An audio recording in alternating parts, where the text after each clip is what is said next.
Dan saudara, terkait dengan jumlah penduduk miskin di Indonesia yang melonjak signifikan menjadi 194,4 juta jiwa atau 68,91% dari total populasi Indonesia ini terjadi usai Bank Dunia mengubah metode penghitungan garis kemiskinan dari standar Purchasing Power Parities atau PPP 2017 ke PPP 2021. Nah, data ini jauh berbeda dengan versi Badan Pusat Statistik dan bagaimana pemerintah menyikapi perbedaan data kemiskinan ini. Kami akan bahas bersama dengan sejumlah narasumber, diantaranya ada Jubir Kantor Komunikasi Kepresidenan Dede Prayudi, kemudian Pak Haris Turono, anggota Komisi 11 DPR RI fraksi PDI Perjuangan, dan juga Direktur Kebijakan Publik Selios Media Wahyudi Iskandar. Selamat pagi Mas Media, kemudian Pak Haris, dan juga Mas Uki. Selamat pagi. Selamat pagi. Selamat pagi. Ya, dan saudara, kami juga sudah mencoba untuk mengkonfirmasi ke BPS terkait dengan data ini, namun tanggapan dari BPS terkait hal ini masih sama, belum berubah secara data. Saya mau ke Mas Uki terlebih dahulu. Mas Uki, ini kan lagi-lagi kita dikejutkan dengan data kemiskinan di Indonesia yang kalau menurut Bank Dunia jadi naik di 68,91%. Sebelumnya di April di 60,3% gitu ya. Tapi kan angka 60% ini juga sangat jauh ya dibandingkan dengan data BPS di 8,57%. Nah, dari kantor kepresidenan sendiri seperti apa menanggapinya? Apakah memang ini diterima gitu ya data yang disampaikan oleh Bank Dunia? Apakah menurut Anda sudah tepat? Ya, sebenarnya kan kalau data itu kan produk sains, maka harus disikapi juga secara saintifik. Dan setelah kami menelaah data dari Bank Dunia tersebut, kami melihat bagaimana data tersebut didesain, kami melihat apa yang menjadi tujuan data tersebut diadakan, maka kemudian kami merasa bahwa data Bank Dunia dengan data BPS itu tidak perlu dipertentangkan. Jadi tujuan dari data Bank Dunia ini adalah memang untuk melakukan komparasi internasional, komparasi antar negara, untuk menangkap global poverty, itu bukan untuk menangkap potret kemiskinan di masing-masing negara. Oleh karena itu Bank Dunia menyeragamkan nih, mau dia dulu $3 kayak garis kemiskinannya, nggak lama kemudian diganti lagi menjadi $6, nggak lama kemudian diganti lagi menjadi $8. Silakan untuk dibuat sebagai bahan exercise menurut standar kemiskinan Bank Dunia, ya. Tapi satu hal yang harus diingat, kalau misalnya kita memakai standar kemiskinan yang sama di semua negara di dalam satu kategori, ya, ini cara tersebut tidak bisa menangkap karakteristik lokal, apalagi tidak bisa menangkap potret kemiskinan di suatu negara. Tentu saja misalnya ya, harga beras di sini dengan di Amerika Serikat berbeda. Tentu saja harga kopi di sini dengan di Eropa berbeda. Tentu saja harga tempe di sini dengan di Australia berbeda. Nah, hal inilah yang tidak bisa ditangkap oleh data Bank Dunia tadi, itu ya. Nah, apa yang menjadi kelemahan dari data Bank Dunia ini justru menjadi kekuatan data BPS, karena memang data BPS itu didesain untuk tujuannya adalah menangkap profil kemiskinan di Indonesia. Jadi data BPS itu ada dua komponen garis kemiskinan, ya. Garis kemiskinan makanan 2.100 kalori. Ya, jadi kalau kita makan di bawah 2.100 kalori per hari kita dianggap miskin, kasarnya begitu ya. Lalu juga garis kemiskinan non makanan, ada akses terhadap pendidikan, ada akses terhadap kesehatan, ada kelayakan tempat tinggal. Apalagi misalnya ini akses terhadap pendidikan misalnya ya. Nah, ini kan di banyak di Indonesia itu SD dengan SMP sudah gratis, misalnya seperti itu ya. Nah, ini tentu saja mempengaruhi lagi nih tingkat pengeluaran yang akan dibutuhkan untuk menjadi miskin. Jadi menjadi lebih rendah. Beda dengan di Amerika, ya, misalnya asuransi kesehatan misalnya itu kan privatized. Nah, itu jadinya lebih tinggi lagi. Nah, hal ini yang tidak ditangkap oleh data Bank Dunia, tapi ditangkap oleh BPS. Nah, setelah dua komponen garis kemiskinan tersebut dihitung, lalu kemudian dilebur menjadi satu dan dikonversi menjadi nominal dengan harga di Indonesia. Maka lahirlah garis kemiskinan di Indonesia yang dirilis oleh BPS. Jadi sudah lama sebenarnya ya, sudah lama Bank Dunia mengeluarkan data, sudah lama BPS mengeluarkan data, dan di data Bank Dunia tersebut, ya, ini juga harus kita lihat dirilisnya, itu disebutkan bahwa a country's poverty line is far more appropriate for underpinning policy dialogue and targeting the poorest. Jadi garis kemiskinan versi masing-masing negara itu sebenarnya lebih appropriate, lebih tepat ya, dipakai untuk diskusi kebijakan, dialog kebijakan, dan menyusun program-program yang menyasar kepada kelompok-kelompok termiskin gitu. Jadi nggak ada yang perlu tentang kanan. Oke, tapi kalau misalnya kita lihat dari Bank Dunia sendiri memang kan menentukan garis kemiskinan di Indonesia ini terkait dengan kategori Indonesia yang mereka kategorikan sebagai negara dengan pendapatan menengah ke atas gitu ya Mas ya, karena Indonesia Betul. digolongkan ke sana gitu. Nah, kalau menurut Anda ini ketika kita pakai data dari Bank Dunia untuk terkait dengan income kita yang menengah ke atas, kemudian tapi kita juga dalam tanda kutip ini kan tidak terlalu setuju nih dengan data dari Bank Dunia terkait dengan garis kemiskinan. Seperti apa Mas Uki menanggapinya? Iya nggak apa-apa, ini kan pemeringkatan. Artinya kami bukan yang nggak setuju, ya. Kami hanya ingin publik itu melihatnya secara proporsional. Tujuannya itu untuk ini. Jadi begini, data Bank Dunia menempatkan kita berada di negara high middle income country.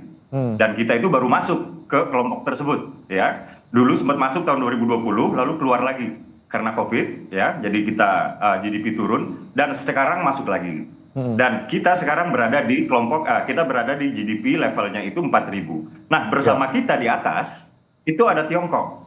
Tiongkok itu 14.000 sekian ratus. Gitu. Jadi kita disamakan ya bersama Tiongkok. Dan kemudian purchasing power parity yang dijadikan garis kemiskinan yang dipatok oleh Bank Dunia itu kan median dari kelompok tersebut. Dan dapatlah angka $8 sekian. Jadi kita ini masih new kid on the block lah. Kalau misalnya kita memakai garis kemiskinan versi Bank Dunia, sehingga ya sudah, ini tantangan buat kita untuk ya kemudian dengan garis kemiskinan segitu, kita juga mau dong seperti Tiongkok juga. Gitu misalnya seperti itu ya. Atau misalnya ya, Jepang di kategori negara maju ya, menurut data Bank Dunia itu kemiskinannya 16%. 16%. Ya, sedangkan menurut data dari pemerintahnya sendiri itu tidak sampai 2%. Jadi ini hal-hal yang biasa saja. Ini hal yang biasa saja. Oke, baik. Saya ke Mas Media. Mas Media, kalau Anda melihat dari Bank Dunia dengan jumlah ataupun persenan yang jauh dengan BPS, bahkan dari April juga sudah jauh di 60,3%. Anda melihatnya ini yang benar yang mana sebenarnya kalau kita bicara salah benar gitu ya, walaupun dari awal juga ini kan sudah berbeda tujuan, beda metodologi. Anda melihat yang lebih menggambarkan yang mana Mas? Dari Bank Dunia atau dari Bank BPS sebenarnya?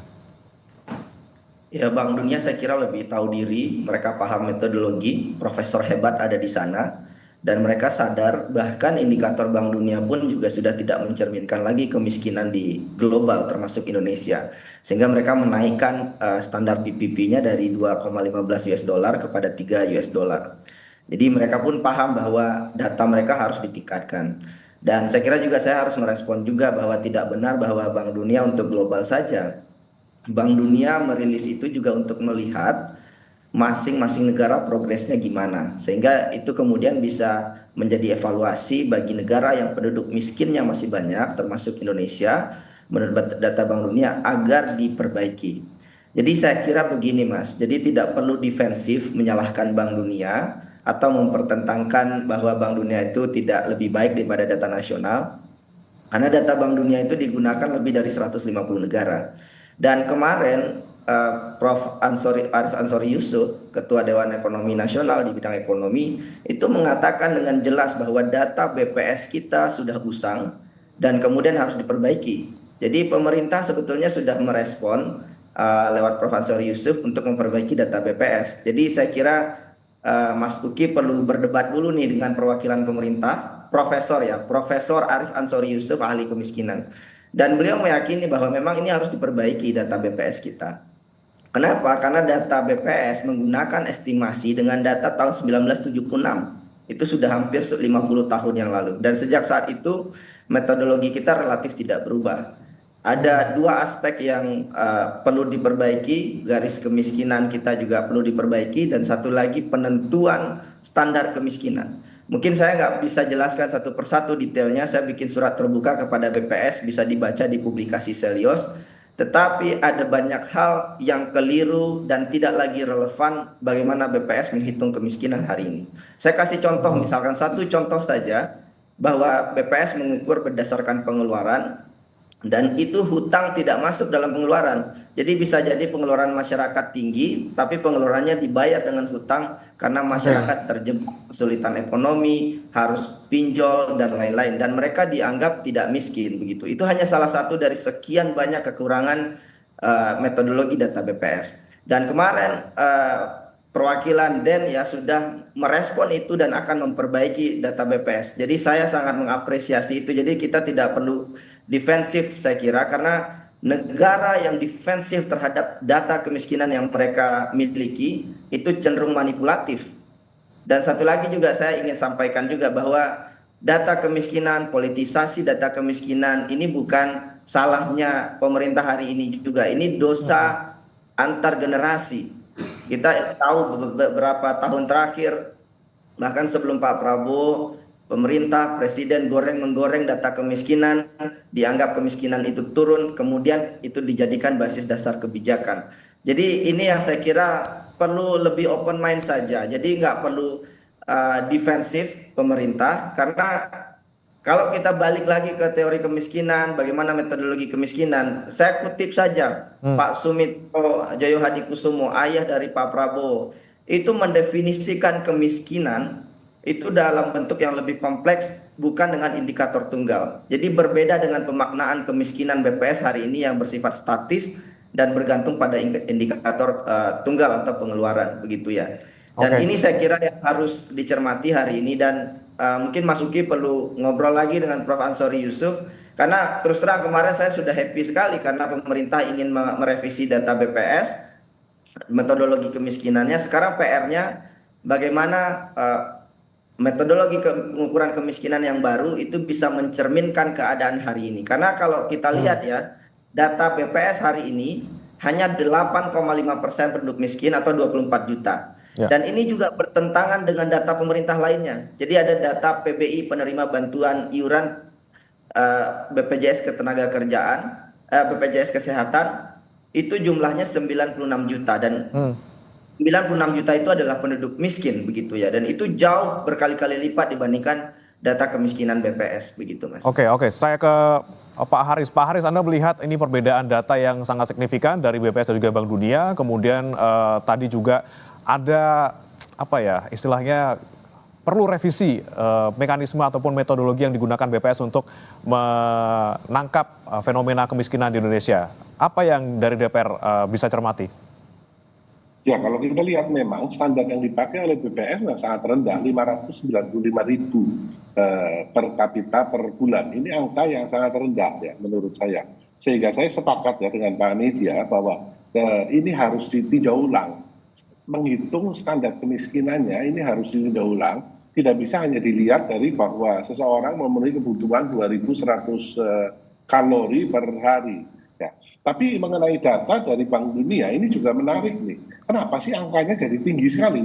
Karena tadi memang Bank Dunia kan mengelompokkan standar kemiskinan itu berdasarkan kelas-kelas negara. Dan Indonesia baru naik kelas. Seperti dikatakan oleh Pak Uki. Naik kelas ke upper middle income trap. Kita di 4.580 dolar per kapita income-nya. Sementara standarnya adalah memang dari 4.500 ke 14.000. Kita di bagian upper yang paling rendah. Sehingga memang angkanya menjadi sangat fantastis. 194 juta jiwa yang ada di garis kemiskinan. Memang tidak perlu dipertentangkan, tapi ini memberikan gambaran dan memicu pemerintah seharusnya untuk lebih meningkatkan satu kebijakan yang sasarannya adalah mengentaskan kemiskinan. Ini seharusnya nanti tercermin di dalam RAPBN 2026 yang akan mulai dibahas di DPR pada bulan mendatang. Oke, baik. Saya ke Mas Uki lagi. Mas Uki menanggapinya seperti apa? Kalau misalnya tadi kita lihat dari Mas Media, kemudian Pak Haris juga memantau atau memandang bahwa memang data dari BPS ini sebenarnya kurang akurat nih menggambarkan bagaimana kemiskinan di Indonesia. Apakah memang nanti dari pemerintah tetap menggunakan data BPS sebagai acuan atau juga nanti akan merubah ataupun merevisi bagaimana menghitung angka kemiskinan di Indonesia melalui BPS juga? Ya, pertama-tama saya ingin mengoreksi dulu ya, mungkin Mas Media kurang update ya, bahwa garis kemiskinan yang kita pakai sekarang itu bukan semenjak tahun 70-an Mas, tapi semenjak tahun 98. Ya, semenjak tahun 98, lalu kemudian belakangan ditambah lagi garis kemiskinan non makanan. Jadi nggak selawas itu juga, nggak selawas itu juga. Lalu kemudian ketika kita berbicara implementasi program, ketika kita berbicara penyaluran bantuan, ya, kita itu memakai sistem desil.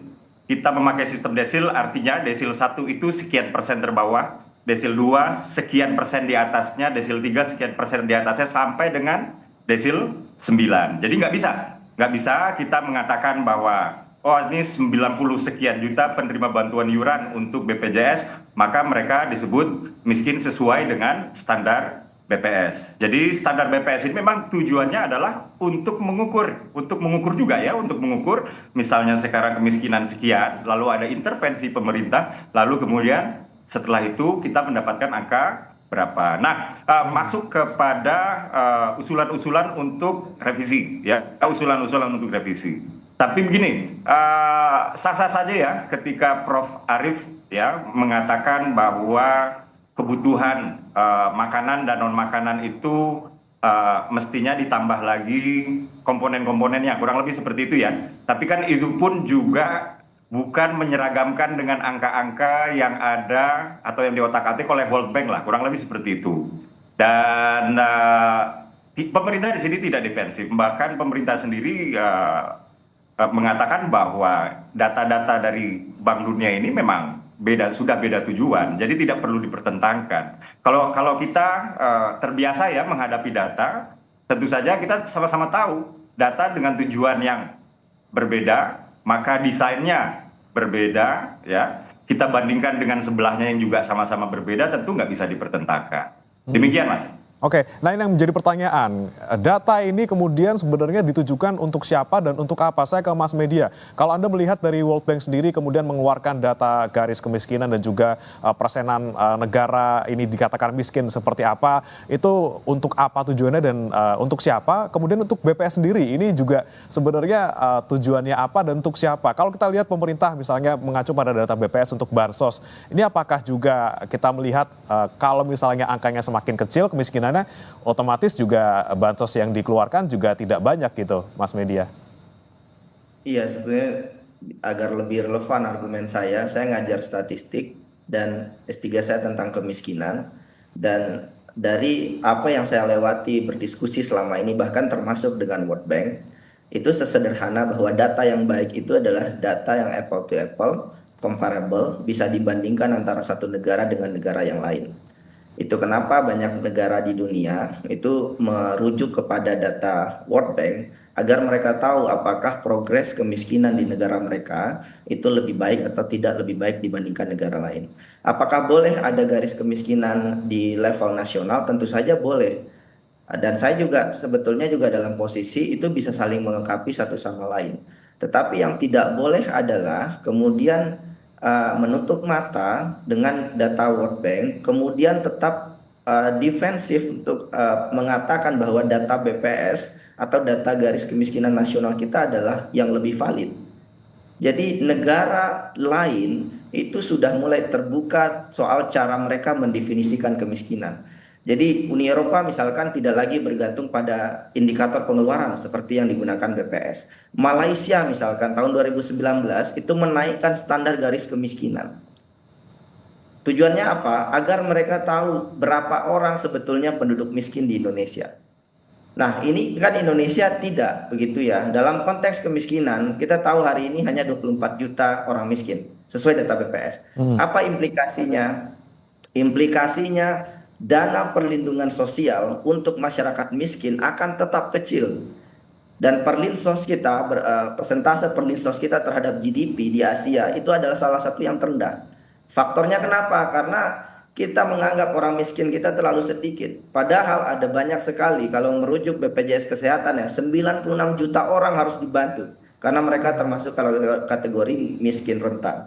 Itu ya, jadi saya sebetulnya dalam posisi ini adalah soal kemiskinan ini adalah ruang dari teknokrat, ruang dari teknokrat. Saya lebih paham, lebih percaya apabila teknokrat pemerintah yang berbicara soal metodologi kemiskinan ini. Makanya kemarin ketika Prof. Ansori Yusuf berbicara soal kemiskinan BPS perlu dirubah, saya terus terang memiliki harapan di sini bahwa ini akan ada perubahan. Dan kalau kita lihat data BPS ya, ini saya koreksi lagi Mas Uki, ini data 1976 yang digunakan, dan data itu yang kemudian digunakan untuk metodologi BPS yang dirilis tahun 1985. Dan kita menggunakan garis kemiskinan makanan, garis kemiskinan non makanan, dan kita tahu bahwa tahun 2024-2025 ya, pengeluaran masyarakat itu sudah berbeda dibandingkan pengeluaran 30, 40, 50 tahun yang lalu. Jadi PR-nya sekarang saya kira adalah membuka mata, bahkan juga ini kebetulan ada Pak Haris, DPR harus mendukung ini Pak, gitu ya, karena ini juga adalah diskursus yang saya kira juga tidak hanya di eksekutif, tapi juga di legislatif, dan mungkin perlu mengundang pakar-pakar, profesor-profesor terbaik di Indonesia untuk menyusun ulang bagaimana kita melihat kemiskinan, sehingga program-program pemberantasan kemiskinan kita jauh lebih tepat, menyasar lebih banyak orang rentan dan miskin. Oke, Mas Media bilang bahwa ayo buka mata, DPR juga didorong nih untuk memanggil pihak-pihak terkait untuk membahas ini, tapi apakah DPR nanti juga akan melakukan hal tersebut? Jangan kemana-mana saudara, kita akan kembali setelah yang satu ini tetap di Sapa Indonesia Pagi.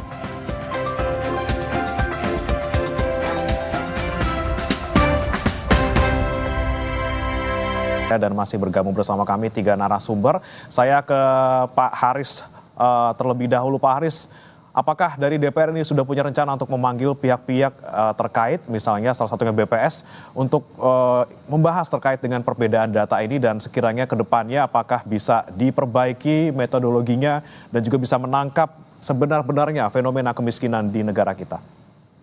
Ya, pada saat ini kan anggota DPR RI sedang mengalami masa reses ya. Kita akan kembali lagi pada tanggal 24 Juni ini. Dan tentu ini kita akan koordinasi ya dengan teman-teman untuk mengundang BPS dan mempertanyakan mengenai hal ini. Tadi yang Pak Uki katakan bahwa memang harga beras di Indonesia dengan di negara lain berbeda, demikian pula harga kopi. Ini sudah diakomodir sebenarnya Pak Uki, karena data yang digunakan Bank Dunia kan menggunakan PPP, di mana $1 kan kira-kira di bawah 6.000 perak, sementara pada realnya kan $1 sekitar 16.000. Nah, memasuki masa sidang depan, kita akan fokus pada pembahasan RAPBN 2025.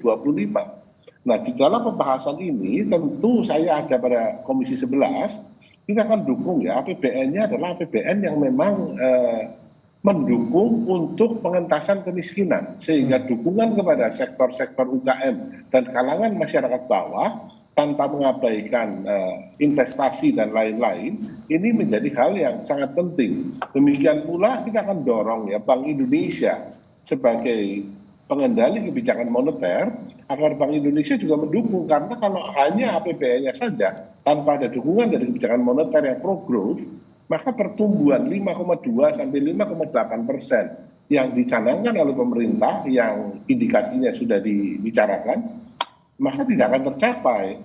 Apalagi kita tahu Bank Dunia kemarin merevisi pertumbuhan ekonomi Indonesia dari 4,8 menjadi 4,7. Sehingga ini akan kita bahas dan kita tentu akan mendukung. Intinya adalah kami mendukung pemerintah untuk mencapai pertumbuhan yang tinggi dengan sasaran adalah mengentaskan kemiskinan. Oke, baik.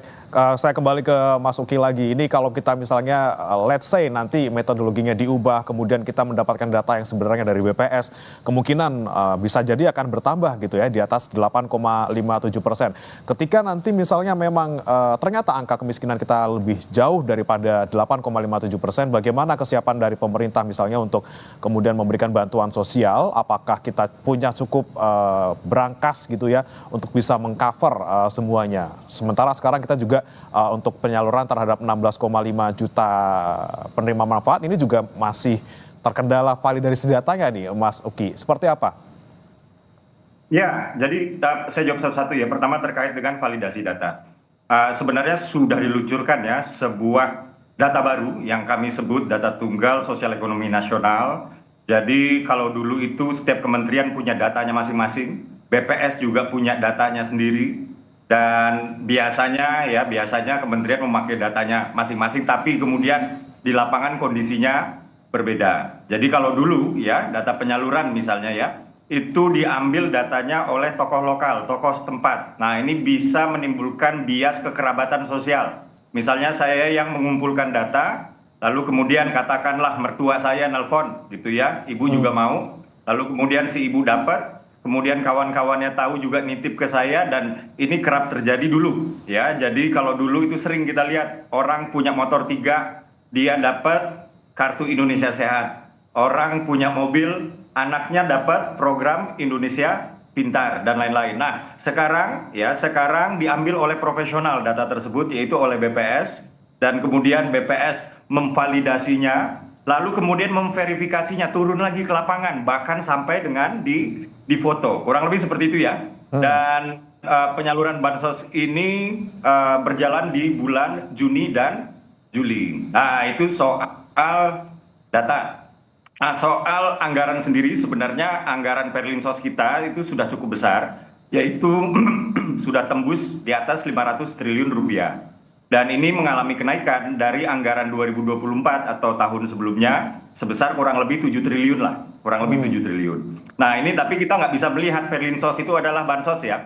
Kita tidak bisa melihat Perlinsos itu adalah bansos. Jadi perlindungan sosial itu adalah bansos dengan jamsos. Kalau misalnya kita bicara bansos, di sini ada BLT BBM, di sini ada program Keluarga Harapan, di sini ada bantuan makanan non tunai dan lain-lain.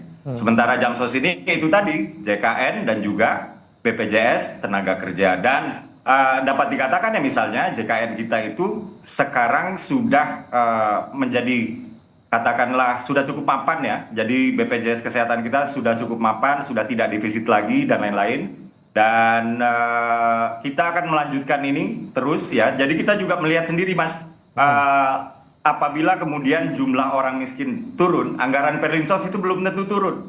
Karena yang kita pakai itu bukan data orang miskin maka harus dapat, nggak miskin maka nggak boleh dapat. Bukan seperti itu. Tapi kita lihat desilnya. Kita lihat desilnya. Desil 1 itu yang termiskin dia dapat. Karena apa? Karena orang yang rentan miskin ini juga menjadi sasaran bansos juga. Kenapa? Karena di tengah tantangan global yang serba tidak menentu ini, atau krisis kepastian kami menyebutnya, ini seringkali terjadi shock. Ya, shock itu artinya tiba-tiba ada tarif Trump misalnya ya, dan lain-lain. Dan inilah kita memerlukan APBN berperan sebagai shock absorber. Di samping memang kita perlu juga menyalurkan kepada mereka yang hidup di bawah garis kemiskinan supaya kebutuhan-kebutuhan dasarnya terpenuhi. Demikian Mas, tapi strategi ekonominya adalah kita sekarang sedang menjalankan sesuatu yang kita sebut, kita menginginkan pertumbuhan yang inklusif. Pertumbuhan yang tidak menyebabkan ketimpangan. Pertumbuhan yang manfaatnya itu dirasakan oleh orang banyak. Kurang lebih seperti itu. Itulah dia kenapa ya kita mendapatkan kabar baik kemarin dari sektor pertanian ya. Dari sektor pertanian kita mendapatkan kabar baik. Selain memang pertama cadangan beras kita sudah mencapai 4 juta ton atau tertinggi sepanjang 50 tahun terakhir. Ini petani-petani pada happy nih. Petani-petani pada happy. Kenapa? Karena pemerintah menyediakan pupuk, subsidi pupuk. Mohon maaf, subsidi pupuk. Lalu ketika petani panen, gabahnya dibeli oleh pemerintah. Dan ini bisa mengurangi mata rantai sehingga tengkulak nggak punya ruang. Dan hasilnya apa? Hasilnya adalah para petani kita, pertanian kita sekarang menyerap tenaga kerja paling banyak di antara sektor lain, yaitu 40 juta, dan pertumbuhannya paling tinggi nomor 2 ya, paling tinggi nomor 2 setelah perdagangan atau jasa. Demikian Mas. Oke, baik. Tadi bansos dan jamsos sedang berjalan dan juga diharapkan juga bisa tadi ya membantu mereka yang hampir miskin ataupun yang sudah miskin di bawah garis kemiskinan. Tapi saya mau ke Mas Media lagi. Mas Media, kalau kita soroti pernyataan Pak Presiden Prabowo kemarin bahwa beliau punya target Indonesia hilang kemiskinan di tahun 2045 gitu ya. Dengan misalnya apa yang dilakukan pemerintah sekarang, dengan langkah-langkah yang dilakukan, apakah bisa terlebih dengan data yang berbeda antara BPS dan juga World Bank? Seperti apa Mas Media? Apakah optimis bisa hilang kemiskinan kita di tahun 2045? Kalau kita flashback ke belakang pidato Pak Prabowo itu bahkan dengan lugas menyampaikan bahwa sebetulnya data kemiskinan kita itu mungkin lebih tinggi daripada angka yang hari ini dirilis oleh pemerintah. Jadi Pak Prabowo pun juga sadar bahwa kita perlu memperbaiki data kemiskinan kita. Makanya hari ini saya kira BPS bisa menjadi leading aktor untuk mengubah metodologi kemiskinan ini agar pembangunan di Indonesia lebih baik. Tapi BPS kan juga pasti akan terjebak karena mengubah metodologi kemiskinan itu juga adalah keputusan politik. Jadi tidak bisa hanya BPS, tetapi juga mungkin legislatif, eksekutif, termasuk juga mungkin pakar-pakar kemiskinan. Tetapi saya hanya bicara soal masa depan untuk anak cucu kita ya. Kalau hari ini kita jujur bicara soal data kemiskinan, kita bisa merubah metodologi yang lebih tepat, maka legasinya akan sangat baik untuk generasi kita ke depan gitu ya. Karena kita bisa saja mengurangi penduduk miskin di Indonesia. Sesederhana dengan mengubah metodologinya. Kita mungkin bisa saja mencap setengah orang Indonesia miskin dengan menggunakan data BPS, dengan menggunakan data World Bank. Tetapi bisa jadi itu juga belum tentu ada maknanya ketika dalam realitasnya kemiskinan itu tidak pernah berkurang. Jadi jangan sampai kita mengutak-atik data kemiskinan, tapi kita melupakan esensi yang sebenarnya yaitu menghapus kemiskinan itu sendiri. Nah untuk sampai ke sana nggak ada jalan lain. Kita perlu merubah cara kita mengukur kemiskinan. Jadi jangan sampai kita menyapu debu ke bawah karpet terus kemudian menyembunyikan masalah dan mewariskannya ke beban generasi berikutnya. Jadi kita nggak perlu malu juga kalau World Bank bilang hampir bahkan lebih dari setengah penduduk Indonesia miskin. Sebaliknya kita juga harusnya malah malu kalau uang pajak rakyat habis terbuang percuma untuk program yang tidak efisien, tidak mengcover masyarakat miskin yang betul-betul miskin. Dan kita juga harusnya malu karena ketika kita lihat persentase per linsos kita terhadap PDB, kita masih di bawah Sri Lanka, masih di bawah Vietnam, masih di bawah Malaysia, Thailand, Mongolia. Karena sesederhana kata kita menganggap penduduk miskin kita hanya sedikit. Jadi satu pesan sederhana dari salah satu tokoh kemiskinan, ahli kemiskinan global, dia mengatakan begini. Salah satu ciri negara miskin adalah negara yang tidak menerima penduduknya miskin. Jadi menurut hemat saya bangun negeri ini dengan kehormatan dan libatkan teknokrat karena saya kira kita perlu melakukan cara-cara yang lebih mementingkan masa depan pembangunan Indonesia dengan memperbaiki data kemiskinan yang lebih tepat sasaran. Oke, baik. Saya terakhir ke Pak Haris. Pak Haris, dari DPR Anda punya usulan ke pemerintah seperti apa menghadapi sekali lagi perbedaan data, kemudian juga sekarang penyaluran bansos yang masih terkendala dengan validasi data, kemudian juga banyak juga berseliweran, mungkin orang-orang yang seharusnya menerima tidak menerima, yang seharusnya tidak menerima justru menerima. Apa usulan dari Anda, Pak Haris? Ya, data memang selalu jadi masalah di Indonesia dari sejak zaman bahla ya, bahwa single data nasional sampai sekarang katanya sudah ada, tetapi kan tidak dipakai. Katakan seperti contoh data kemiskinan ini. Ya, data kemiskinan ini tadi ketika bicara soal BPJS Kesehatan nggak dipakai. Dan seterusnya, sehingga ini menjadi krusial ya. Menurut saya sepakat dengan apa yang dikatakan Mas Widya, bahwa kita harus lebih jujur. Pemerintah harus lebih jujur, ya, bahwa ya, memang kemiskinan itu nyata dan ada. Angka cara ngukurnya yang perlu diperbaiki. Katakan 595.000 per bulan sudah tidak masuk akal. Sehingga kalau ada kejujuran dari pemerintah, ini akan mengakibatkan tentu kita bisa menyusun satu kebijakan yang jauh lebih baik untuk menangani orang-orang yang memang miskin.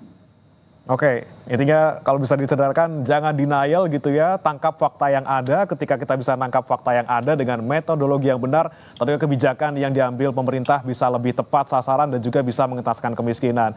Baik, terima kasih Bapak-Bapak, ada Mas Media Wahyudi Iskandar, kemudian Pak Haris Turino dan juga Mas Dede Prayudi sudah bergabung bersama kami di Sapa Indonesia Pagi. Selamat pagi, salam sehat. Kami akan kembali saudara dengan informasi lainnya terkait dengan